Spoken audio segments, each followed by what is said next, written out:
Au Gabon, l'éducation est à l'arrêt. C'est un sujet brûlant. Des milliers de salles de classe sont silencieuses. Alors, on va décortiquer ensemble cette grève des enseignants qui paralyse tout le pays. Imaginez un peu la scène. On est le 5 janvier 2026. C'est la rentrée juste après les fêtes de fin d'année. Normalement, ça devrait être l'effervescence, les rires dans la cour. Mais là, non. Rien. Le silence total. Les portes des écoles restent désespérément closes. La question c'est, comment en est-on arrivé là ? Alors pour bien comprendre, il faut remonter un tout petit peu dans le temps. Parce que non, cette grève, elle n'est pas sortie de nulle part en janvier. En fait, elle a été lancée bien avant, dès le 10 décembre. Et même la reconduction de la ministre de l'Éducation au 1er janvier, eh bien, ça n'a rien changé. Au contraire, la tension n'a fait que grimper jusqu'à ce point de rupture, la paralysie totale de la rentrée. Alors concrètement sur le terrain, quel est l'impact de cette grève sur l'ensemble du pays ? L'onde de choc, elle traverse vraiment tout le Gabon. Sur les réseaux sociaux, on voit les images tourner en boucle. Des écoles désertes, des cours de récréation vides. Les quelques élèves qui se présentent, on les renvoie chez eux. Le spectre d'une année blanche plane désormais sur tout le système scolaire. C'est énorme. Mais alors, qu'est-ce qui a pu pousser à une mobilisation aussi massive ? Quelles sont, au fond, les revendications des enseignants ? Le cœur du problème, le nerf de la guerre, ça tient en quelques mots qui peuvent paraître un peu techniques. La régularisation des situations administratives. Alors ça sonne peut-être comme de la paperasse, mais croyez-moi, c'est tout sauf ça. Pour un enseignant, ça signifie une carrière complètement bloquée, un salaire qui n'évolue pas. C'est vraiment ça le point de friction principal. Et concrètement, cette régularisation, de quoi parle-t-on ? Eh bien, c'est tout le parcours d'une vie professionnelle, les recrutements, l'intégration dans la fonction publique, la titularisation, les reclassements, les promotions. Imaginez que chaque étape clé de votre carrière soit gelée, bloquée dans un dossier qui prend la poussière quelque part, et ça, parfois depuis des années. Et comme si ça ne suffisait pas à ces blocages administratifs, viennent s'ajouter des problèmes financiers très concrets, très urgents. On parle d'indemnités de logement ou de transport qui sont complètement déconnectées du coût de la vie actuelle et surtout de nombreux salaires et heures supplémentaires qui ne sont tout simplement pas payés. C'est la double peine. Cette citation de Magloire Miaga, un responsable syndical, est vraiment très révélatrice. Il dit en substance, le paiement des heures sup, d'accord, c'est bien, mais ce qu'on attend avant tout, c'est la régularisation. Ça montre bien où est la priorité.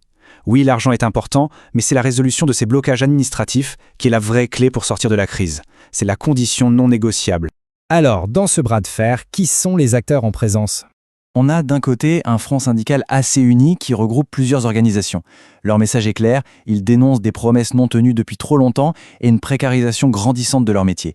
Et de l'autre côté, on a le gouvernement qui est accusé de rester silencieux, de ne pas agir. Au milieu, c'est un véritable dialogue de sourds, alors même que les syndicats ne demandent qu'une chose, une discussion sincère pour enfin pouvoir avancer. Bon, le constat est sombre. Mais alors, comment on sort de cette impasse ? Y a-t-il une voie de sortie ? Eh bien, les syndicats, eux, ils ont une idée bien précise en tête. La solution qu'ils proposent, ça s'appelle le guichet unique. L'idée est à la fois simple et assez puissante. Il s'agirait de créer une commission spéciale où tous les décideurs seraient assis à la même table. Le but, débloquer les dossiers beaucoup plus vite et de manière bien plus efficace. Pour que ce guichet unique puisse fonctionner, il faut une collaboration parfaite entre 3 ministères clés. D'abord, l'Éducation nationale, qui gère les dossiers des enseignants, ensuite la fonction publique, qui s'occupe des statuts, et enfin le ministère du budget pour tout l'aspect financier. C'est vraiment la coordination entre ces 3 entités qui est la clé du succès de cette proposition. Mais attention, au-delà de cet outil, de cette commission, la demande est bien plus profonde. Ce que veulent les enseignants, c'est briser ce cycle infernal des promesses qui ne sont jamais tenues. Ils veulent un dialogue qui soit permanent, transparent, fiable, un cadre où les paroles du gouvernement sont enfin suivies d'actes concrets. Parce qu'il ne faut pas s'y tromper. Au-delà de ce conflit social, c'est bien l'avenir du Gabon qui se joue. Les enjeux dépassent de loin la simple question du calendrier scolaire. Et l'impact humain, il est direct, il est immédiat. Cette citation d'un parent d'élève le résume parfaitement. L'angoisse est palpable. Chaque jour de grève, c'est un jour d'apprentissage en moins. Et cette incertitude pèse terriblement sur des milliers de familles à travers tout le pays. Et ce point de vue d'un représentant syndical, lui, élargit la perspective de manière très juste. Il nous rappelle qu'en fin de compte, investir dans les enseignants, ce n'est pas juste une dépense. C'est un investissement fondamental. Un investissement dans le capital humain, dans la paix sociale et bien sûr dans tout l'avenir du Gabon. La situation est donc plus que critique. Tout est suspendu à une seule et unique question. Les autorités vont-elles enfin sortir de leur silence pour sauver l'année scolaire ? Au Gabon, l'avenir de toute une génération d'élèves dépend maintenant de la capacité du gouvernement à entendre et surtout à écouter la voix de ses enseignants. Au Gabon, l'éducation est à l'arrêt. C'est un sujet brûlant. des milliers de salles de classe sont silencieuses. Alors, on va décortiquer ensemble cette grève des enseignants qui paralyse tout le pays. Imaginez un peu la scène. On est le 5 janvier 2026. C'est la rentrée juste après les fêtes de fin d'année. Normalement, ça devrait être l'effervescence, les rires dans la cour. Mais là, non. Rien. Le silence total. Les portes des écoles restent désespérément closes. La question c'est, comment en est-on arrivé là ? Alors pour bien comprendre, il faut remonter un tout petit peu dans le temps. Parce que non, cette grève, elle n'est pas sortie de nulle part en janvier. En fait, elle a été lancée bien avant, dès le 10 décembre. Et même la reconduction de la ministre de l'Éducation au 1er janvier, eh bien, ça n'a rien changé. Au contraire, la tension n'a fait que grimper jusqu'à ce point de rupture, la paralysie totale de la rentrée. Alors concrètement sur le terrain, quel est l'impact de cette grève sur l'ensemble du pays ? L'onde de choc, elle traverse vraiment tout le Gabon. Sur les réseaux sociaux, on voit les images tourner en boucle. Des écoles désertes, des cours de récréation vides. Les quelques élèves qui se présentent, on les renvoie chez eux. Le spectre d'une année blanche plane désormais sur tout le système scolaire. C'est énorme.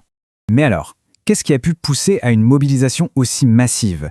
Quelles sont, au fond, les revendications des enseignants ? Le cœur du problème, le nerf de la guerre, ça tient en quelques mots qui peuvent paraître un peu techniques. La régularisation des situations administratives. Alors ça sonne peut-être comme de la paperasse, mais croyez-moi, c'est tout sauf ça. Pour un enseignant, ça signifie une carrière complètement bloquée, un salaire qui n'évolue pas. C'est vraiment ça le point de friction principal. Et concrètement, cette régularisation, de quoi parle-t-on ? Eh bien, c'est tout le parcours d'une vie professionnelle. Les recrutements, l'intégration dans la fonction publique, la titularisation, les reclassements, les promotions. Imaginez que chaque étape clé de votre carrière soit gelée, bloquée dans un dossier qui prend la poussière quelque part, et ça, parfois depuis des années. Et comme si ça ne suffisait pas à ces blocages administratifs, viennent s'ajouter des problèmes financiers très concrets, très urgents. On parle d'indemnités de logement ou de transport qui sont complètement déconnectées du coût de la vie actuelle et surtout de nombreux salaires et heures supplémentaires qui ne sont tout simplement pas payés. C'est la double peine. Cette citation de Magloire Memiaga, un responsable syndical, est vraiment très, très révélatrice. Il dit en substance, le paiement des heures sup, d'accord, c'est bien, mais ce qu'on attend avant tout, c'est la régularisation. Ça montre bien où est la priorité. Oui, l'argent est important, mais c'est la résolution de ces blocages administratifs qui est la vraie clé pour sortir de la crise. C'est la condition non négociable. Alors, dans ce bras de fer, qui sont les acteurs en présence ? On a d'un côté un front syndical assez uni qui regroupe plusieurs organisations. Leur message est clair, ils dénoncent des promesses non tenues depuis trop longtemps et une précarisation grandissante de leur métier. Et de l'autre côté, on a le gouvernement qui est accusé de rester silencieux, de ne pas agir. Au milieu, c'est un véritable dialogue de sourds, alors même que les syndicats ne demandent qu'une chose, une discussion sincère pour enfin pouvoir avancer.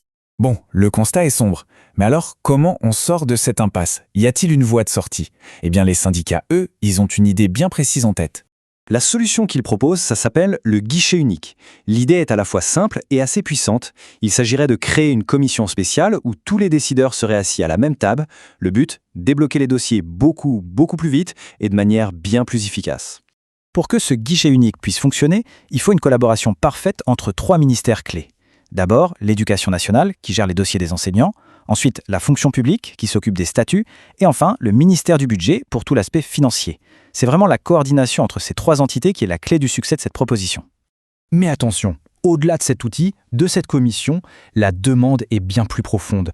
Ce que veulent les enseignants, c'est briser ce cycle infernal des promesses qui ne sont jamais tenues. Ils veulent un dialogue qui soit permanent, transparent, fiable, un cadre où les paroles du gouvernement sont enfin suivies d'actes concrets. Parce qu'il ne faut pas s'y tromper. Au-delà de ce conflit social, c'est bien l'avenir du Gabon qui se joue. Les enjeux dépassent de loin la simple question du calendrier scolaire. Et l'impact humain, il est direct, il est immédiat.